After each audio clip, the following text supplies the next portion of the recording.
I was 34. Emma had just turned 31. We'd been married for 8 years and together for 10.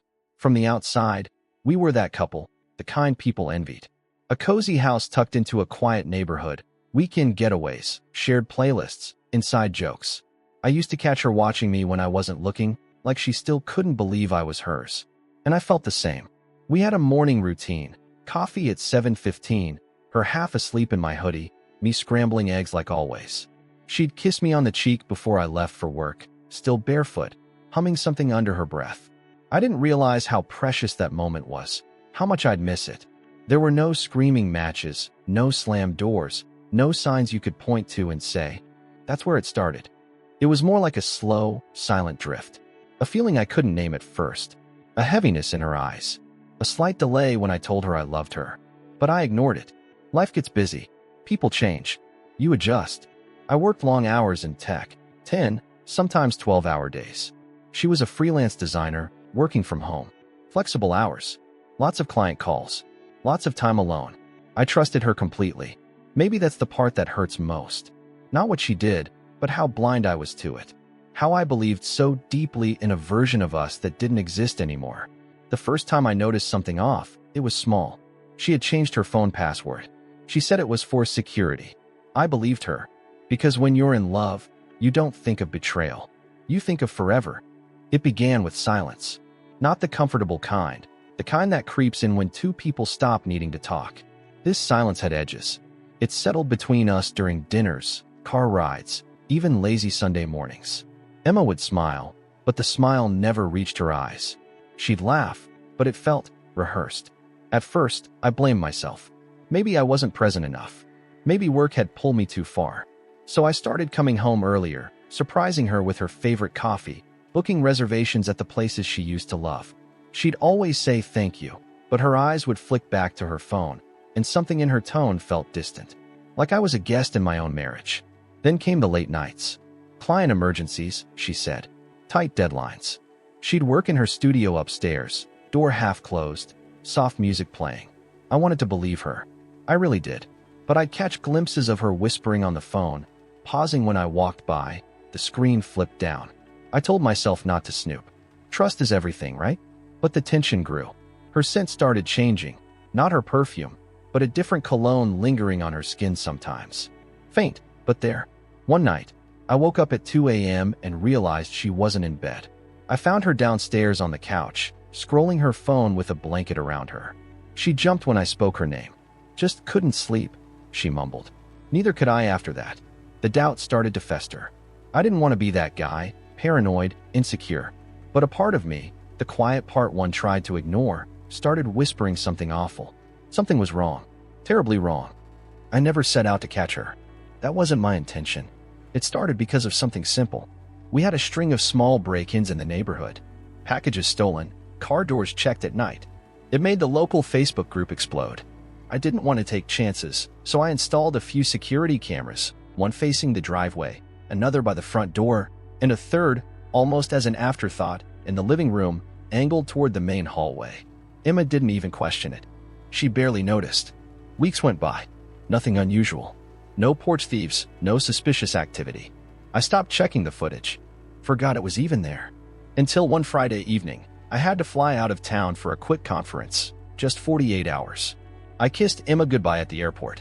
She seemed tired, distracted. Her hug lingered, but something in her body was stiff. I brushed it off. The next night, alone in a hotel room, I couldn't sleep. I opened the security app, mostly out of boredom.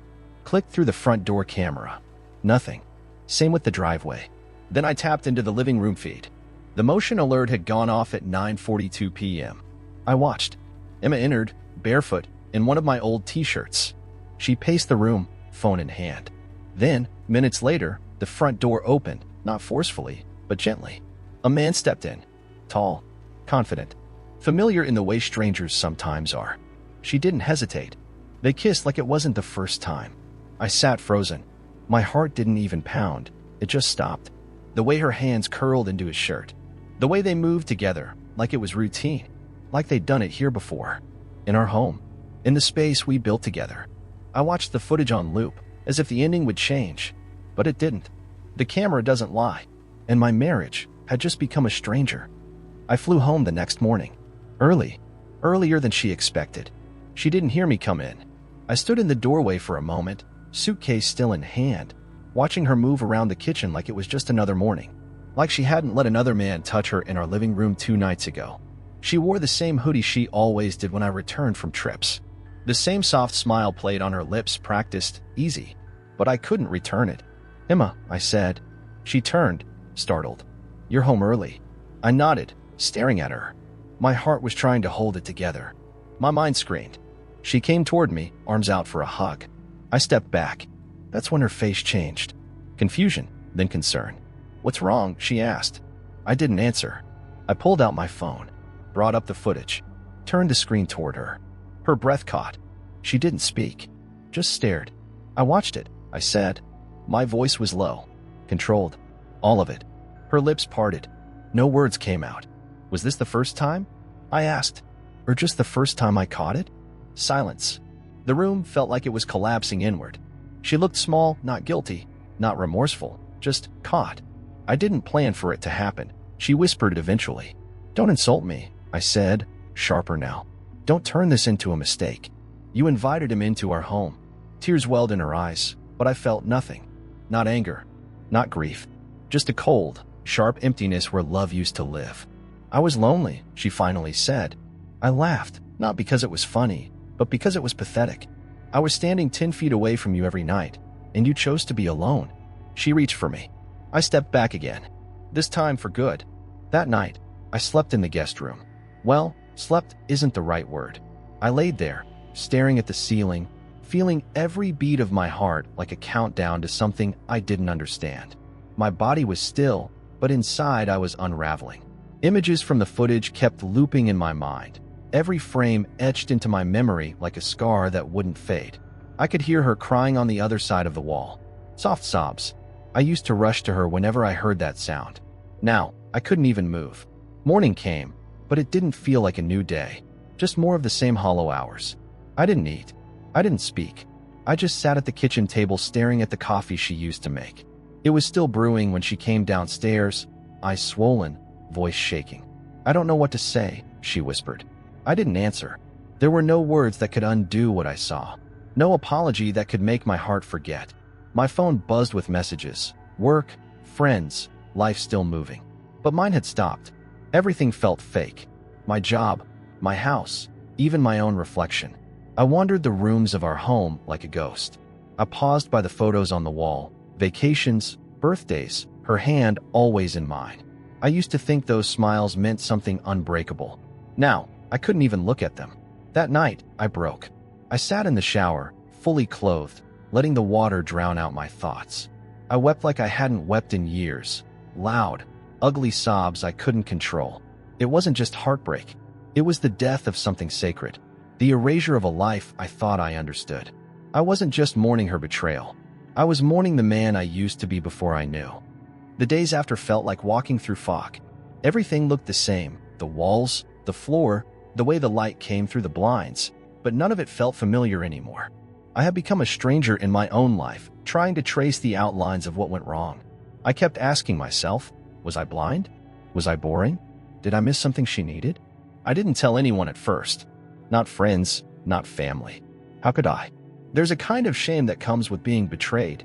Even when you did nothing wrong, you still feel exposed. Like the whole world saw what you didn't. But the questions wouldn't stop.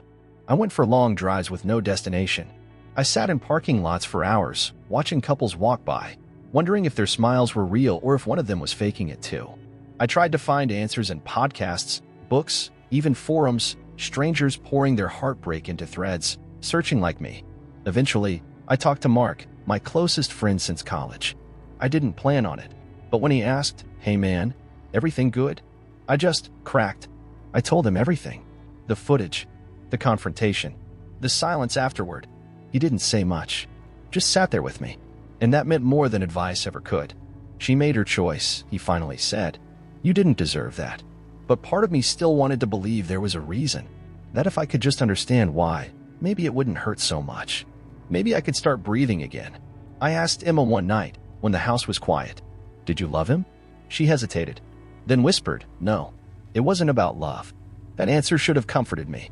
It didn't, because somehow that made it worse. I stood at a crossroads. Not a physical one, but a deep, invisible divide inside me. On one side, the life I knew.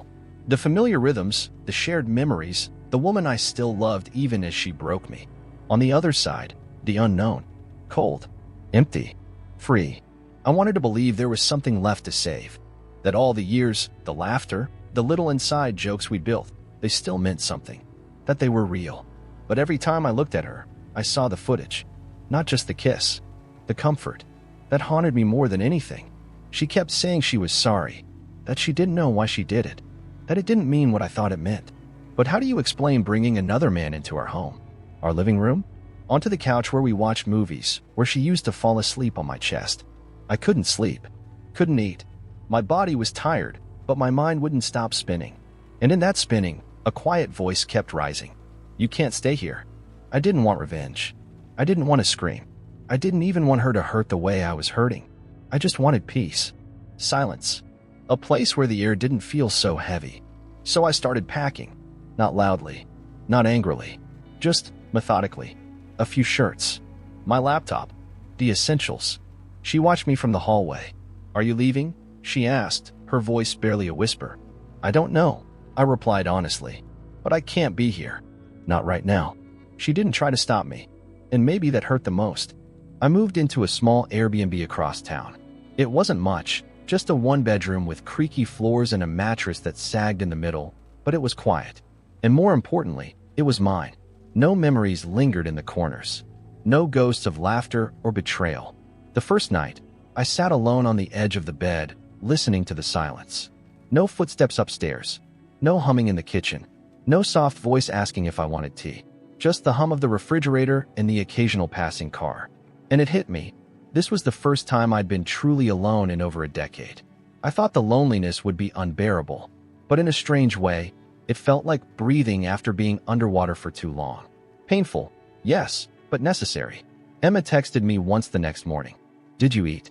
I stared at it for a while, then put the phone face down. I didn't respond. The days blurred. I'd go for walks with no direction. Sit in cafes watching people who didn't know me.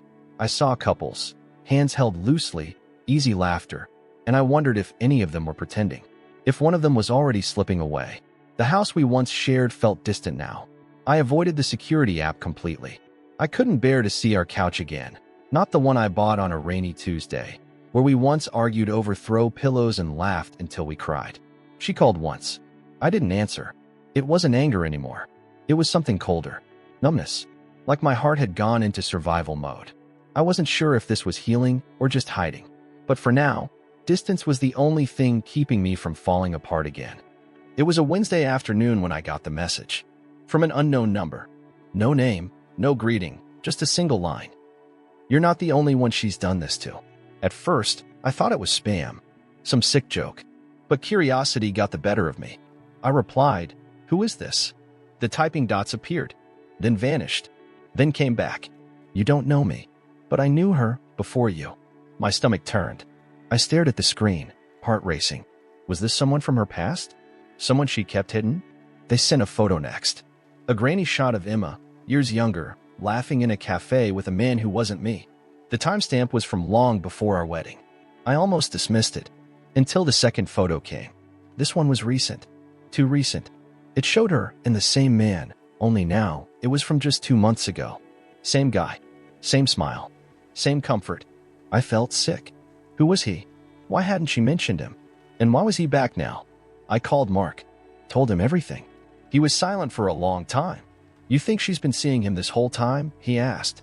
"I don't know," I said, my voice hoarse. "But it means this wasn't a one-time thing. It wasn't random." Mark hesitated. "Do you want me to find out who he is?" I said yes. Not out of jealousy. Out of survival. Because suddenly, I realized I didn't know the woman I married. Not really. And if there was more to this than I thought. I had to know what I was really walking away from. The truth came fast, faster than I was ready for. Mark found him. His name was Alex. A photographer. Local. He and Emma had dated in her early 20s. Broke up before I ever came into the picture, or so I thought. But they never really ended. According to Mark's quiet digging, they had kept in touch for years. Subtle, sporadic. Then, 6 months ago, around the time she started changing, they'd reconnected. A chance meeting at an art gallery. That's what his Instagram said. Photos told the rest of the story. There were shots of landscapes I'd never seen. Taken on weekends, she claimed she was working. Reflections in windows where 2 wine glasses sat. A blurry silhouette that was unmistakably her. She didn't just cheat. She went back to someone she once loved. I locked myself in that tiny Airbnb bathroom and collapsed to the floor. The cold tiles pressed against my skin, grounding me as my chest heaved. It felt like the walls were closing in. The betrayal was no longer a moment. It was a pattern. A quiet, curated lie that stretched years back into what I thought was a faithful marriage. I wasn't enough. That thought pierced deeper than anything else. Not just because she hurt me, but because, all this time, I had fought for us. I adjusted. I forgave the distance. I filled the silence. And she had someone else in the background all along. But somewhere between the sobs and the silence, a strange clarity surfaced. If she could lie that deeply, then maybe I wasn't losing her. Maybe I was being set free. Not all losses are curses. Some are escapes. I didn't want to see her again. Not really. But I knew I needed to. We met in the small cafe where we had our first date. Familiar, quiet, a place untouched by the chaos that had consumed us. She arrived late, her eyes swollen but steady. No excuses. No tears. "I'm sorry," she said simply. I looked at her, searching for something, remorse, regret, love, but found only honesty. "Why?" I asked, voice low. She swallowed hard. "I was lost. I made mistakes. I didn't mean to hurt you." I nodded slowly. "You did. But more than that, I feel like I never truly knew you." She looked down. "I lost myself, too." For a moment, the years we spent together seemed to hang between us like a fragile thread. I realized that sometimes love isn't enough, not when trust is broken and shadows linger. "Thank you for telling me the truth," I said. "I don't know if we can fix this, but I needed to hear it." She reached across the table, a tentative touch. I hesitated, then took her hand. Closure doesn't mean forgetting. It means accepting what was and what will never be again. The days after our meeting were quiet, heavy with unspoken words. I packed what was left of my life in boxes, not just clothes and books, but memories that had tangled themselves into the fabric of our shared years. At first, the silence was deafening. The empty apartment echoed with absence, her scent gone, the warmth replaced by cold shadows. But slowly, that silence became something else. Space. Space to breathe. Space to think. Space to start rebuilding. I started small. Morning runs before dawn, the city still wrapped in sleep. I reconnected with old friends, those who reminded me of who I was before the heartbreak. I read books I'd forgotten, filled notebooks with thoughts that had no destination. It wasn't easy. Some nights, the loneliness pressed in, sharp and relentless. But I held on to the hope that healing was a journey, messy, slow, and imperfect. Sitting alone in my new apartment, I finally allowed myself to reflect, not just on the pain, but on everything that had led me here. The years of shared smiles, whispered dreams, and quiet nights felt both distant and achingly close. The house we built wasn't just walls and furniture, it was hope, trust, and the fragile belief that love conquers all. But love isn't a guarantee. It's a choice, every day, by imperfect people who sometimes fail. I learned that betrayal isn't always about hatred or malice. Sometimes, it's born from loneliness, fear, or a desperate search for something lost inside ourselves. Emma's choices hurt me deeply, but they also reminded me how complex people are, how broken, how human. For a long time, I blamed myself. I replayed every conversation, every silence, every moment I thought I could have done better. But self-blame is a trap. It robs you of the chance to heal and grow. I realized trust is fragile, yes, but also resilient. It can be shattered, but with time and effort, pieces can sometimes be put back together. Not always in the same way. Not always with the same people. Most importantly, I learned about forgiveness, not to excuse the hurt, but to free myself from carrying it forever. Forgiveness doesn't mean forgetting. It means releasing the heavy burden so you can move forward without it weighing you down. And I learned to love myself again, to find value not in another's approval, but in my own worth. The road ahead was uncertain. There were still nights when the silence screamed, when memories stabbed like knives, when the past felt like a shadow I couldn't shake. But in those moments, I held on to one truth. I am not defined by what broke me. I am defined by how I rise. I often find myself pulled back to that day, the day that seemed like the perfect snapshot of us, frozen in time. It was a late spring afternoon, golden sunlight filtering through the tall oak trees lining the park near our first apartment. Emma and I sat on a worn wooden bench, the kind where paint chipped away, revealing the raw grain beneath. She was wearing that light blue dress I always loved, the one that caught the breeze just right. We laughed about something silly, a joke only we understood, her head thrown back, eyes sparkling with that unmistakable light I thought would never fade. I remember reaching for her hand, feeling the warmth of her skin, the way her fingers curled effortlessly around mine. In that moment, everything was simple. Everything was real. The world around us was loud, but inside our bubble, time slowed down. I promised myself I'd hold on to that feeling forever. But now, when I look back, it feels like a fragile mirage. The memory sharpens the contrast between then and now, between the trust we had and the trust one lost, between the warmth of her smile and the cold reality of betrayal. I wonder if she remembers it too, if that day lives somewhere in her heart beneath the shadows that came later. Sometimes, I close my eyes and try to relive that afternoon, to find some part of us that never broke. But I can't, because memories don't heal wounds. They remind you that something precious is gone. Still, that flashback keeps me grounded, a reminder that love is possible, that I once believed in it so fiercely, I almost forgot how to be broken. The sun was setting, casting long amber shadows across the city skyline as I stood on the balcony of my small apartment. The air was thick with the scent of rain yet to come, and somewhere distant, a lone bird called into the fading light. I breathed in deeply, feeling the weight of the past months settle around me like a worn cloak, heavy, but familiar. I thought about everything I had lost and everything I had gained. The marriage that shattered beneath my feet, the trust that crumbled, the nights filled with tears and silent screams. But I also thought about the moments of clarity that had emerged from the storm, the strength I hadn't known I possessed, the love for myself I had to relearn. There was no tidy ending here, no magical forgiveness or perfect closure, just the raw, jagged truth of a man who loved too deeply, who was broken, but not destroyed. I understood now that life is not about avoiding pain, but learning to live with it, transforming scars into stories, wounds into wisdom. And in that understanding, I found peace. A peace that whispered, "You will be okay." The camera had caught everything, the betrayal, the lies, the silent goodbyes. But it couldn't capture the healing, the courage to move forward, or the promise of a new beginning. Because some stories don't end with a bang. They end with a breath and a step forward. Trust isn't rebuilt in grand gestures or sweeping promises. It's in the small moments, waking up early to make coffee, answering a simple question honestly, showing up even when it's hard. I learned that healing relationships, or even healing myself, means patience and courage to face uncomfortable truths. I started practicing that patience with myself. Some days were good, some days weren't, but I kept trying. I sought therapy, talked openly with friends, and gave myself permission to feel without judgment. Trusting again doesn't mean forgetting. It means accepting the past and still choosing to open your heart. Now, I stand here, not as the man who was shattered by betrayal, but as someone who's learning to live fully again. The past is still there, shadows and all, but it no longer defines me. I'm building a future shaped by the lessons learned, by the strength gained, and by a hope that no matter what happens next, I am ready. This is not just an ending, it's a beginning. If you're watching this story, maybe you've faced your own kind of heartbreak, whether betrayal, loss, or silence that feels heavier than words.